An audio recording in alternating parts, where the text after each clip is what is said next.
Welcome back, chemistry students. So we are starting our second video of what I believe is going to be a three-part lesson. So at first I thought it was going to be two parts, but it probably is going to be three.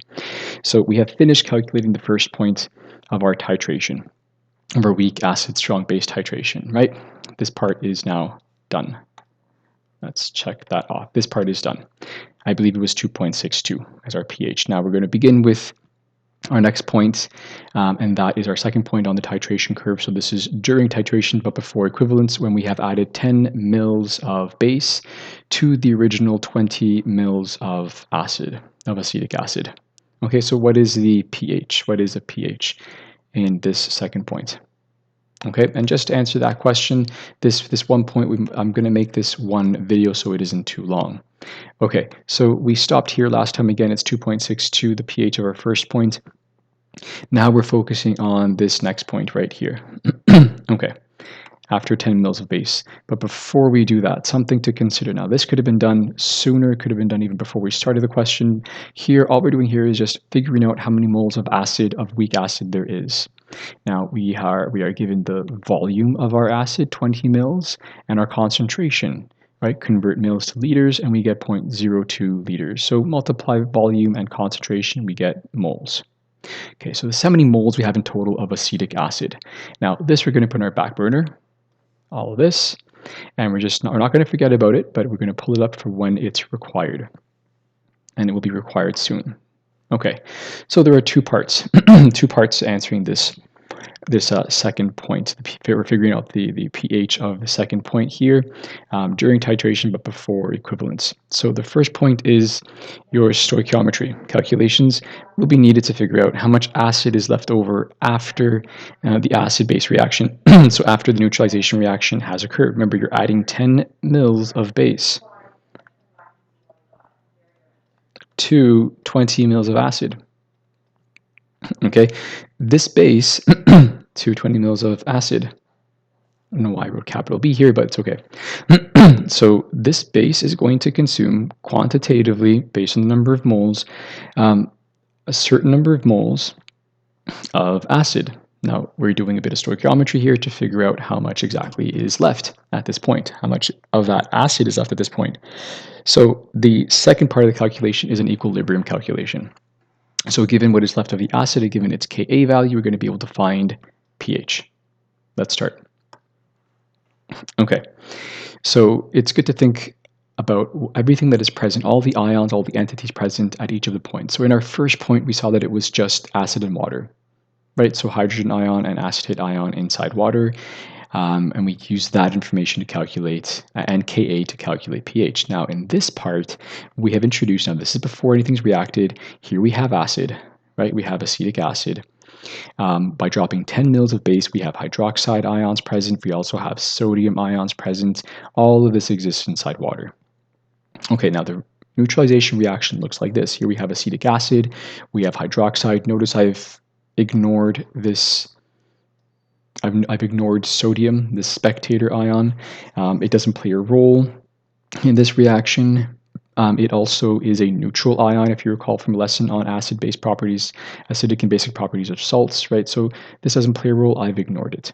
Okay, so we have acetic acid and hydroxide, and this neutralization reaction produces an acetate ion and water, right? The OH and the H combine to form water, and we're left with our acetate ion. Okay, so remember, this is just a reminder, nothing new here. We are adding 10 mils of a certain concentration to base. Let's continue. Okay, so we need to figure out how much base we've added. Just like your grade 11 titration calculations, how much base did you actually add? This would be one of your first steps in your grade 11 titration questions, strong acid, strong base. But here, let's do the same. Let's figure out how much base we have. And so here we go. We have a volume of base, we have concentration of base. So we multiply the two, converting 10 mils to liters, and we get this number of moles of base, 0.003 moles of base. Okay, now because sodium hydroxide dissociates in a 1-to-1 ratio, look, NaOH, I know I'm missing states, but I'm just quickly showing you here. We have Na, we have OH, all in a 1-to-1 ratio, so sodium hydroxide and sodium hydroxide all in 1-to-1 ratio. So if we know the number of moles of sodium hydroxide, we can then, because it's a 1-to-1 ratio, figure out how many moles we have of hydroxide. So in this case, it's the same, right? It's 0.003 moles of sodium hydroxide means we have the same number of moles of hydroxide ions. Okay. Now, if it weren't sodium hydroxide, if it were a different base that dissociates in a non-1-to-1 ratio, right? Magnesium hydroxide, let's say. Well, then that would be a different scenario. Okay.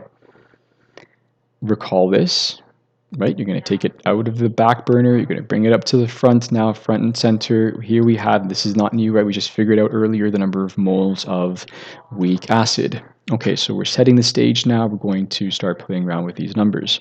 So you're gonna draw what I call a fake ice table, and a former student called it something else that I thought was pretty smart. I'm going to tell you what he called it, and he's allowed me to share his first name to give him credit. So let's write what I call a fake ice table. It's a fake ice table because we're not going to treat it in the same way as we would ice tables, and we're not using concentration values here. We're using moles instead. So initially we have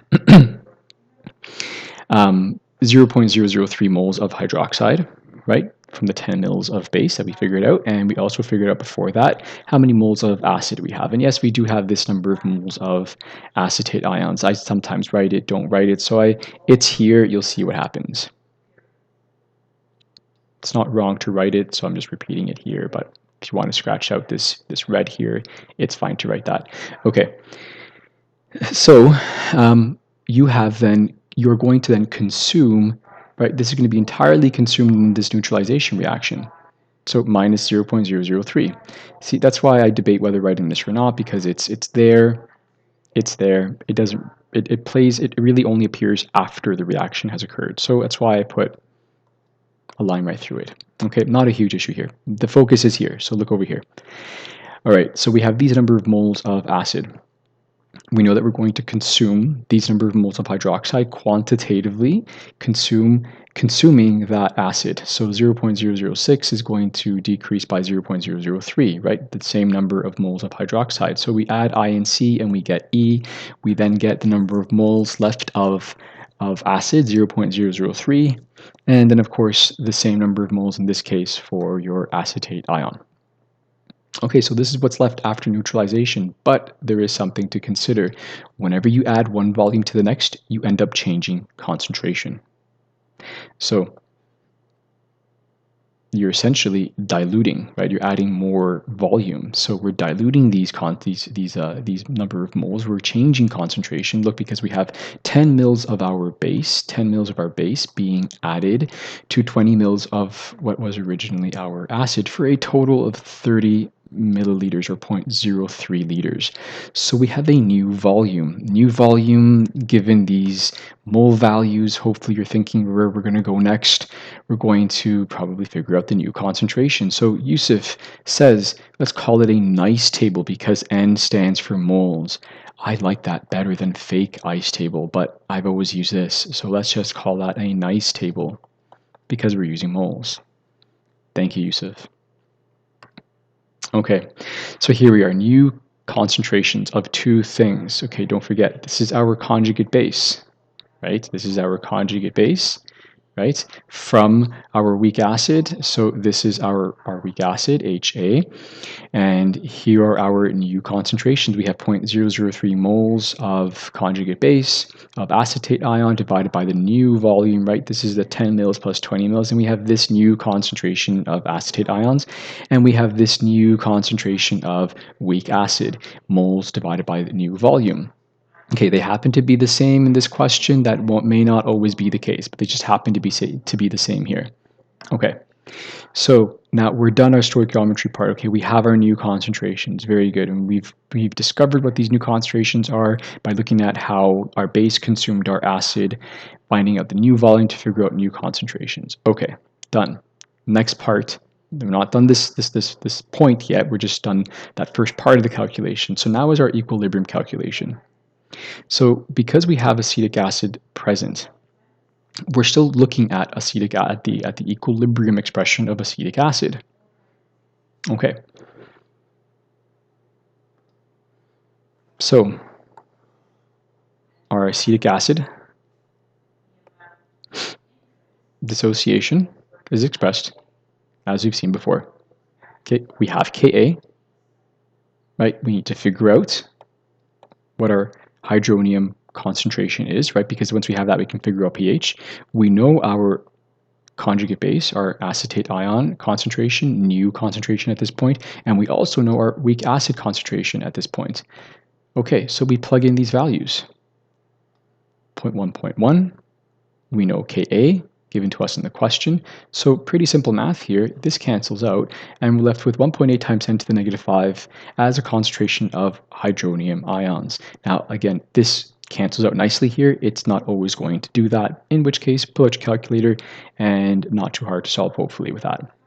Okay, so we have finally our concentration of hydronium, and that will allow us to quite easily then plug into our pH formula and solve the pH at this point. So finally, our pH is 4.74 after 10 milliliters of base has been added. So again, I'm going to end this second part of this video, this part 2 video, with summarizing again. So we get a steep increase. I should label my axes pH and volume in milliliters. Not going to be exactly right here, but a slight increase in pH here, a gradual buffering region here, and then we're going to go up and plateau. So we know what this pH is. If I recall correctly, it's 2.62. This is before titration has started. Then we also know at some point at 10 mils, right? 10 mils, we know what the pH is here. It's 4.74. Okay, our third point, so check.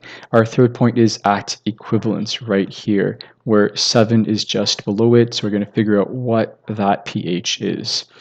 Okay, that is our third point. Okay, I'm going to stop this video now so you can digest, rewind, ask questions, make notes, and we'll continue in just a bit. Hope this helps.